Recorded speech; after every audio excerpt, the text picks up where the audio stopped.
자, 오늘은 Chapter 6 전치사 들어갈게요. 전치사라고 하는 게 뭘까요, 얘들아? 전치사가 뭘까요? 전치사. 전치사는 기다려보세요. 명사, 대명사 앞에 쓰인 장소나 오케이. 시간 등을 나타내는 요 전자가 명사 앞전자예요. 또는 대명사 앞에 쓰이는 시간, 장소 등에 나타내는 말이다. 자, 앞전자입니다. 뭐 앞에 쓰인다? 명사 앞에 쓰이는 걸 전치사라고 합니다. 자, 그래서 명사 앞에 나오는 걸 전치사라고 하는데 이 전치사 아이들은 장소를 나타낼 때 사용할 수도 있고 시간을 나타내는 경우도 있습니다. 근데 장소와 시간을 나타내는 거 공통적인 전치사들도 있어가지고 구분을 잘 해서 보도록 합니다. 유닛 1 들어갈게요. 첫 번째, 장소를 나타내는 전치사입니다. 자, 전치사라고 하는 건 in, at, on 이런 아이들을 전치사라고 하는데 얘네들은 뒤에다가 명사를 써줘야 돼요. 이 명사를 이어주는 수단의 역할을 하는 걸 전치사라고 합니다. 자, the Eiffel Tower is in Paris. 한번 해석해 볼까요? The Eiffel Tower, 에펠 탑은 is in Paris. 뭐예요? 파리에 있다. 어디에라고 해서 in이 파리에 있다. 파리이다가 아니라 파리에 있다. 어디에를 나타낼 수 있는 거 이게 바로 전치사입니다. 자, in이라고 하는 개념은 좀 넓은 지역 개념이다라고 보면 돼요. 그래서 파리 자체가 넓기 때문에 in Paris라고 사용합니다.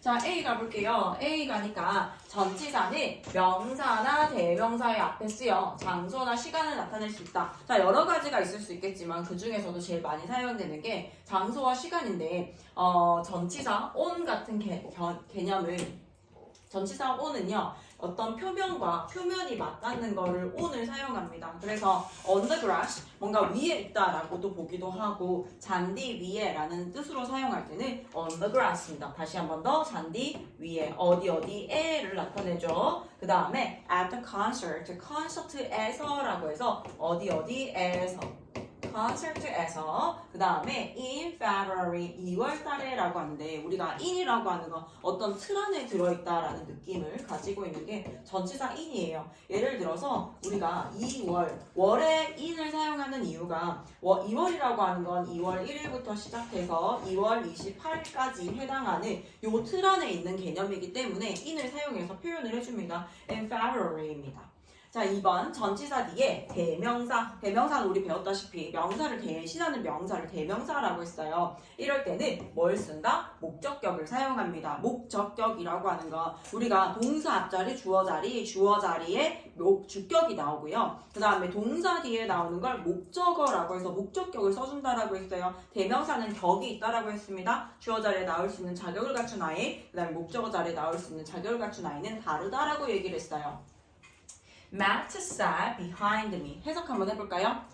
Matt는 내 뒤에 나의 뒤에 앉았다예요. behind라고 하는 건 뭐뭐 뒤에라는 뜻을 가진 전치사입니다. 이럴 때 behind me라고 해서 우리가 1인칭 가지고 봤을 때는 우리가 주격이라고 하는 건 I고요. 그 다음에 목적격이라고 하는 건 me라고 배웠어요. 그래서 behind I는 안 되고요. behind me라고 합니다. 이거를 전치사의 목적어라고 얘기를 하거든. 그래서 대명사를 사용할 때 목적격을 사용해 준다라는 거. 그 다음에 B로 가보겠습니다. 자, 조금 더 본격적으로 전치사 in과 at에 대해서 볼게요. in이라고 하는 건 공간 안에 있다, 뭔가 틀 안에 있다라는 개념으로 사용이 되어집니다. 그래서 in Korea라고 하면은 한국에 이런 경계들이 딱 있기 때문에 여기까지를 in South Korea라고 해서 이 경계 안에 있는 걸 한국이라고 하죠. 그래서 이러한 뭔가 틀 안에 있는 개념으로 시작을 해서 도시도 여기 들어갈 수가 있고요. 그 다음에 국가도 마찬가지로 어떤 틀 안에 있다라고 해서 in을 사용할 수 있습니다. 한번 읽어볼까요? In a box, 그 다음 in a room, 그 다음 in London, 그 다음 in China. 오케이. 자, in a box라고 했을 때 어떻게 해석할까요? 박스 안에. 상자 안에라고 해석해주면 돼요. 상자 안에라고 해석을 해주고요. In a room은 뭐예요? 방 안에. 방 안에예요. 맞아요. 방 안에 어떤 방이 있으면 이 틀 안에 있다라고 해서 in a room이라고 합니다. 자, 그 다음에 in London은요 런던에, 그 다음 in China 중국에입니다. 어디에라고 했을 때 넓은 개념으로 사용하는 거, 그리고 틀 안에 있다라는 개념으로 사용하는 것이 in이다.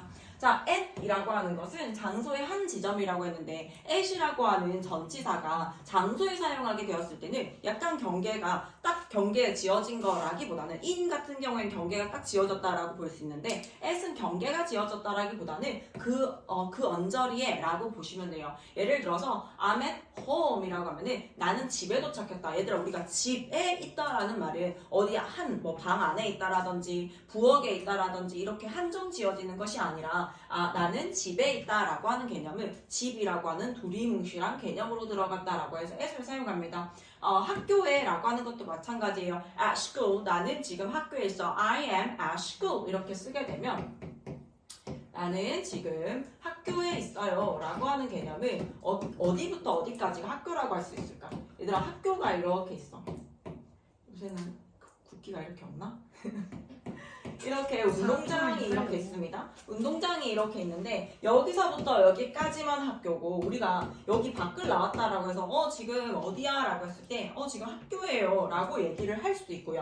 여기 운동장에 있을 때도 지금 학교에 있어요. 이거 건물 안에 있을 때도 역시 학교에 있어요 라고 표현할 수 있기 때문에 이러한 개념 자체가 경계가 뚜렷한 게 아니라 약간 두리뭉실할 때는 at을 사용합니다. 그 다음에 at the store, 가게에서, 그 다음에 at the bus stop, 버스 정류장에서. 우리가 버스 정류장 같은 경우에는 버스 정류장이 이렇게 있고 앉을 수 있는 의자가 이렇게 있습니다. 자, 앉을 수 있는 의자가 있는데 버스를 기다리는 사람들이 다 여기에 서 있어요. 여기 이렇게 서 있고 앉아 있는 사람도 있을 수 있고요. 그다음에 저기서 이렇게 통화하고 있는 사람도 있습니다. 자, 그런데 나는 지금 버스 정류장에 있어라고 표현할 때는요. 나는 버스 기다리는 사람들은 전부 다 버스 정류장에 있다라고 하는데 여기서부터 여기까지 있는 사람만이 버스 정류장에 있다라고 표현할 수 있는 게 아니야. 경계가 딱 정해진 게 아니라 경계 자체가 애매하죠. 나는 버스 정류장에 있어. I'm at the bus stop. I am at the bus stop이라고 했을 때 버스 정류장에 있어요 라고 할 때는 이러한 경계가 애매하다라고 해서 at을 사용합니다. 자, 밑에 예문 한번 읽어볼게요. 시작. There is a table in the kitchen. 해석해볼까요? There is는 선생님이 어떻게 해석한다고 했지? 뭐뭐가 있다라고 해석한다 했죠. 그래서 어떻게 해석할까요? 그 주방에는 테이블이 있다. 테이블이 하나 있다. 그 다음에 밑에 거 읽어볼게요. My uncle lives in LA. 뭐예요? 나의 삼촌은 LA에 산다예요. LA라고 하는 거는 경계가 딱 저있기 때문에 in 사용합니다. 그 다음 밑에 거 시작. Jane stayed at home yesterday 해서 Jane은 어제 집에 stayed 머물렀다. 오케이. 그 다음 밑에 거 I saw Mr. Simpson at the store. 나는 심슨 씨를 봤어요. 어디서 봤을까요? At the store. 가게에서 봤다라고 해서 가게에 라고 하는 개념 at입니다. 자, C로 가볼게요. on이라고 하는 거는 어떤 표면이 있으면 표면이 닿을 때 사용하는 것이 on입니다. 어디 위에라고도 표현할 수 있고요. 그 다음에 under라고 하는 건 경계가 있는데 이 경계를 기준으로 이 기준을 가지고 기준 아래에 있는 걸 under이라고 합니다. 자, on은 표면과 맞닿은 바로 위를 나타낸다라고 하죠. 예문 읽어볼게요. 시작. There are toys on the floor. 자, 어떻게? 승빈이가 집에 갔어. 근데 집에 가니까 승빈아, 방 청소해. 바닥에 장난감 있잖아 라고 할 때 엄마가 on the floor, 바닥에, 우리가 바닥에 승빈이가 버리고 간 이런 장난감들이 막 있단 말이야. 그래서 엄마가 뭐라고 하죠? 그래서 there are toys on the floor, 바닥에 장난감들이 있다. 치워라. 엄마 얘기하겠지. 자, 그 다음에 밑에 예문 읽어보겠습니다. 시작. My cat was under the bed. 해석해볼까요? 나의 고양이는 침대 아래에 있었다죠. 침대를 기준으로 했을 때 침대 아래라고 해서 under the bed가 됩니다. 자, 그 다음에 D 볼게요. in front of는 뭐뭐 앞에. 기준이 항상 있어야 되고 기준을 가지고 뭐 앞에라고 할 때 혹은 나를 기준으로 했을 때 in front of me라고 한다면 내 앞에라는 표현입니다. 자, 그 다음에 behind라고 하는 건 선생님을 기준으로 뒤에입니다. behind me 나의 뒤에. 그 다음에 next to는 뭐겠어요? 뭐뭐 옆에라는 뜻을 가집니다. 자, 다시 어떤 사람을 기준으로 사람 앞에 있는 거, 여기 사람 앞에 있는 거를 in front of라고 하고요. 그 다음에 뒤에 있는 걸 behind라고 합니다. 그 다음에 옆에 있는 거 있죠. next to는 여기도 되고 여기도 괜찮습니다. 왼쪽이든 오른쪽이든 옆에 있는 건 전부 다 뭐라고 한다? next to라고 합니다. 뭐뭐 옆에. 자, 읽어볼게요. 시작. I met my boyfriend in front of the library. 해석해볼게요. 나는 나의 남자친구를 만났습니다. 어디에서 만났을까요? 도서관 앞에서 만났어요. 자, 도서관을 기준으로 했을 때 도서관 앞에라고 해서 in front of the library라고 합니다. 자, 그 다음 밑에 거 시작. The thief hid behind the door. 해석해볼게요.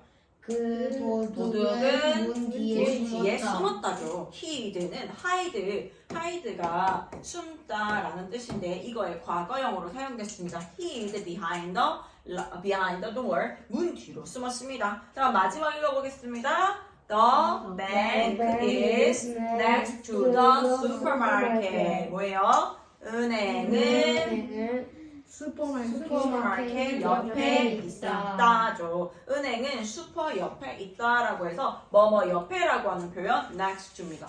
자, 지금 여기가 있다라고 해석하잖아요. 이거 뭐라고요? 일형식 동사로 사용이 되어질 때 있다라고 해석을 한다고. 그럴 경우에 여기까지 문장이 끝났기 때문에 the supermarket이라는 명사를 이어주는 수단으로서 next to라고 하는 전치사를 써준 겁니다. 오케이? 네. 자, 그러면 우리 뒤에 페이지 practice 문제 풀어볼게요. 네.